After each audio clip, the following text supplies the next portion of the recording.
پھر اللہ نے فرمایا یا ایھا الذین آمنوا استعینوا بالصبر والصلاۃ ان اللہ مع الصابرین، اے ایمان والو نماز اور صبر سے مدد طلب کرو، بے شک اللہ تعالیٰ صبر کرنے والوں کے ساتھ ہے۔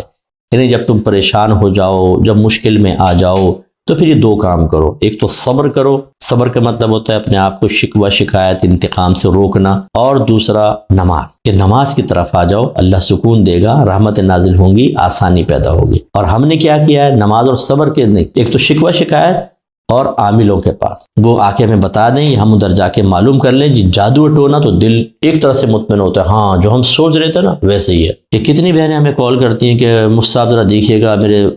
ہم پہ کوئی جادو تو نہیں ہے، ٹونا تو نہیں ہے۔ ویسے تو میں اس فیلڈ میں کر سکتا ہوں، لیکن ہم اس میں نہیں کرتے، ہم علم پڑھنا پڑھانا ہمارا ہوتا ہے کام۔ اب اگر فرض کرنا چلے کسی بہن نے اصرار کیا، ہم کہتے ہیں نہیں آپ پر کوئی جادو، مصعب اچھی طرح دیکھیں، ارے بھائی کچھ بھی نہیں ہے، دوبارہ دیکھ لیے، نہیں مصعب دیکھیں، یعنی وہ یہ چاہتی ہیں، سننا چاہتی ہیں کہ آپ پہ جادو ہے، ٹونا ہے، بڑا خطرناک کیا، آپ کو مار دیں گے، آپ کو یہ، تب وہ خوش ہوتی ہیں، مطمئن ہوتی ہیں۔ خوش تو کیا ہونا ہے، مطمئن ہوتی ہیں کہ ہاں ایسا یہ ہم سوچ رہے تھے یہ۔ اب اس کا علاج اللہ تعالیٰ فرما رہا ہے، آپ کا رب فرما رہا ہے، نماز اور صبر۔ نتیجہ کیا نکلے گا، ان اللہ مع الصابرین، بے شک اللہ تعالیٰ صبر کرنے والوں کے ساتھ ہے۔ یعنی جب لوگ صبر کرتے ہیں، نماز کی طرف متوجہ ہوتے ہیں، تو اللہ کی رحمت ان کے ساتھ ہوتی ہے، اور اللہ تعالیٰ مسائل کو غیب سے حل فرماتا ہے۔ لیکن ہمارا اعتقاد ہی نہیں ہے، اعتماد ہٹ گیا ہے، اللہ کچھ نہیں دے سکتا، یہ زبان سے نہیں کہتے، لیکن کچھ دعائیں کرنے کے بعد ہمارے دعاؤں میں وہ دم نہیں رہتا، پختگی نہیں رہتی، اعتماد نہیں رہتا، کھوکھلی سی دعائیں۔ اب ایک ماسی بھی آ کر کہہ دے گی نا، وہ الائچی والی سرکار وہاں بیٹھی ہے، وہ